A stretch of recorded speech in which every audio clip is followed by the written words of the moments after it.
Some of DC's greatest teams didn't fall because of villains, sales, or fading interest, but they fell due to DC's own editorial decisions that tore away the foundations that made them legendary, a wartime squad erased by reboots. A multiverse-spanning team dissolved by a single continuity rewrite. These weren't obscure experiments, as they were vibrant, iconic teams that helped define entire eras of DC history. So which teams did DC itself bring down? Here is the list of the top 10 iconic teams DC ruined. At number 10, we have the Freedom Fighters debuting in 1976. The Freedom Fighters brought classic heroes back into the spotlight, including Uncle Sam, Phantom Lady, Human Bomb, Dollman, and Black Condor. DC placed them on Earth X, a world where World War II never ended. Readers quickly connected with this idea because the team felt brave, outnumbered, and constantly fighting for survival. Fans appreciated seeing these older Golden Age characters return with clear purpose. And for a while, the Freedom Fighters became a well-liked revival with a unique identity. Their downfall came from DC's editorial choices.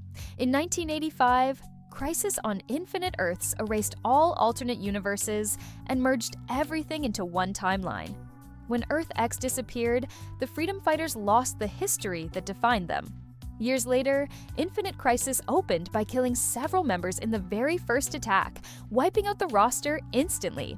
Later reboots reused the name, but changed nearly everything that made the team special. The Freedom Fighters did not fade naturally. They fell because DC erased the universe they belonged to. At number 9 is the All-Star Squadron. All-Star Squadron began in 1981 as a tribute to DC's Golden Age. The series took place on Earth 2, a separate universe where the original 1940s Justice Society lived. Readers enjoyed this idea because it gathered heroes like Liberty Bell, Johnny Quick, Robot Man, and Shining Knight into one large wartime team. The book felt like a living record of DC's early years, and fans appreciated how carefully it honored and expanded those classic stories. For many readers, it became the clearest window into DC's past, but the team's future collapsed when DC chose to reshape the entire universe. In 1985, Crisis on Infinite Earths erased all alternate Earths and merged everything into one timeline. When Earth 2 vanished, the Squadron's setting and history disappeared with it. The series was canceled in 1987 and replaced with Young All-Stars, an attempt to fill the gaps left by the reboot. But without Earth 2, the heart of the original story was gone. A team built on history destroyed by the loss of history itself. At number 8 is Crime Syndicate of America. The Crime Syndicate of America debuted in 1964 and quickly became one of DC's most striking ideas. They came from Earth 3, an alternate world where good and evil were reversed. Ultraman, Owlman, Superwoman, Power Ring, and Johnny Quick were twisted versions of the Justice League, ruling their world through fear. Readers loved how boldly the stories explored the idea of heroes gone wrong, and the Syndicate soon became an important part of DC's multiverse. Their early appearances stood out for their mix of danger, creativity, and dark reflection. Their downfall began when DC removed the very universe they came from. Crisis on Infinite Earths destroyed Earth 3 completely, wiping out the original Syndicate and erasing their history. Later reboots brought back new versions of the team, but each attempt changed their origins, personalities, and relationships. None of these replacements captured the spirit of the originals, a once-defining evil undone by the collapse of its own universe. At number 7 is Secret Society of Supervillains. The Secret Society of Supervillains debuted in 1976 as one of DC's biggest attempts to give villains their own spotlight. The team brought together major threats like Gorilla Grodd, Captain Cold, Star Sapphire, Sinestro, and Mirror Master. Readers enjoyed watching these villains form their own organization instead of appearing as scattered enemies. The early issues focused on power struggles, shifting alliances, and clashes with the Justice League and Justice Society, and fans loved how the team felt unpredictable and dangerous. For a while, the Secret Society showed real promise as DC's premier villain group, but their future suffered because of constant editorial changes. The original series went through sudden creative shifts, canceled storylines, and abrupt endings that broke the momentum. Crisis on Infinite Earths erased parts of their history, and later events like Zero Hour and Infinite Crisis kept replacing the team with new rosters and new goals, unable to create a lasting impact. The Secret Society didn't fall because the idea failed. It failed cause DC kept rebuilding them from scratch. At number 6 is Infinity Inc. Infinity Inc. debuted in 1984 as DC's first true next-generation superhero team. They were the children and protégés of the Justice Society, including Jade, Obsidian, Huntress, Silver Scarab, Fury, and many more. Readers liked this idea because it showed what legacy looked like in a superhero world. These young heroes carried famous names but still struggled to build their own identities. Fans enjoyed watching them grow, clash, and slowly step out of their parents' shadows. For a while, Infinity Inc. felt fresh, emotional, and full of promise. But everything changed when DC rewrote the universe during Crisis on Infinite Earths. Without that world, their family histories no longer made sense. Huntress vanished. Fury's origin fell apart. Power Girl was rewritten completely. The team lost the foundation that defined them. The series ended in 1988, and later revivals used the name but not the original idea, and failed to create interest for the readers. At number 5 is Doom Patrol. The Doom Patrol debuted in 1963 and quickly became one of DC's most unusual and heartfelt teams.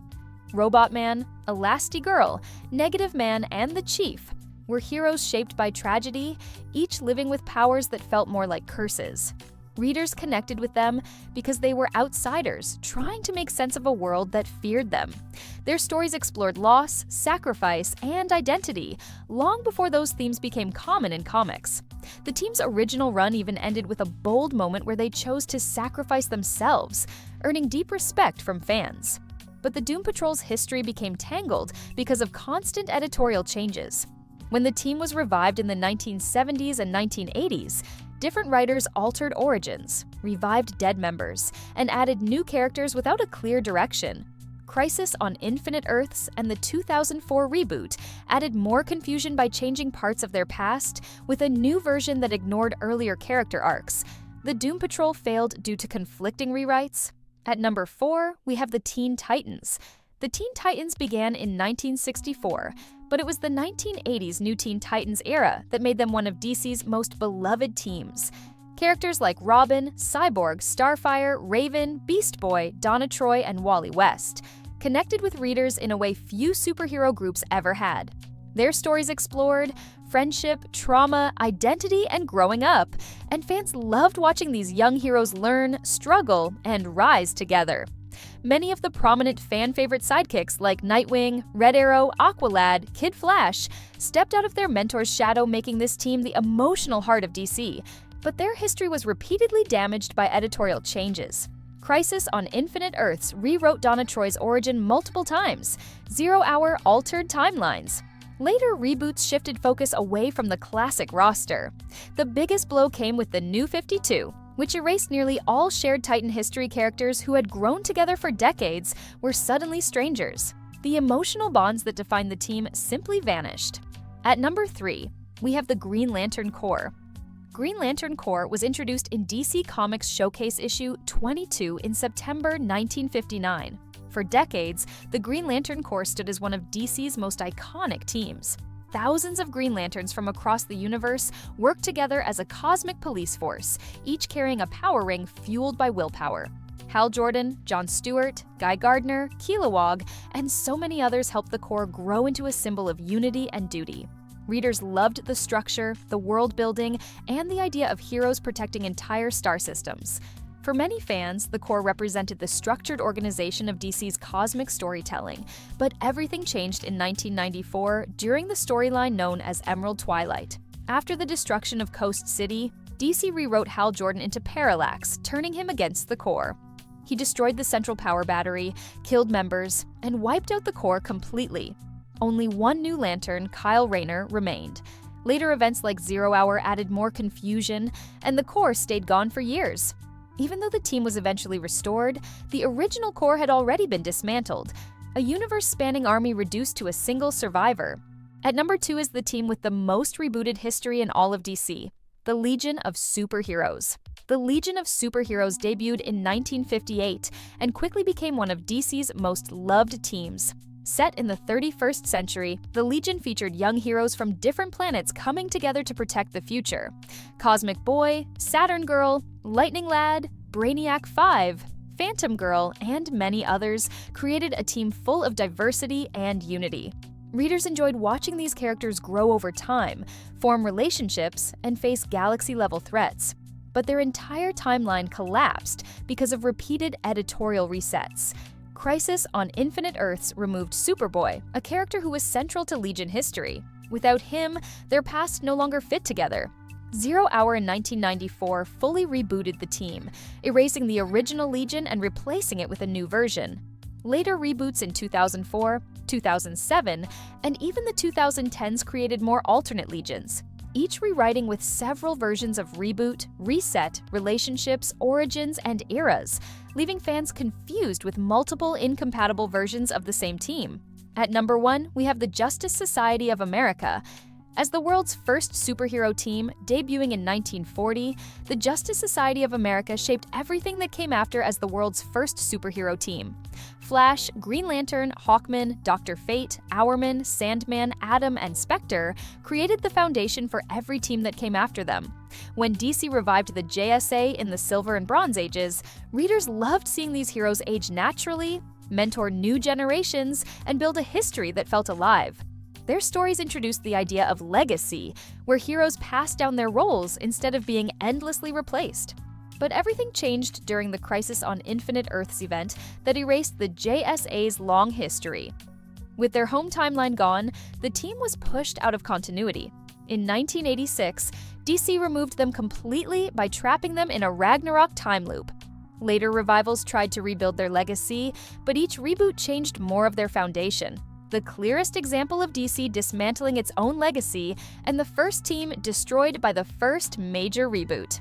Thanks for watching the video. Please comment below with your favorite part and let us know. Also, don't forget to press the subscribe button and the bell icon for regular updates.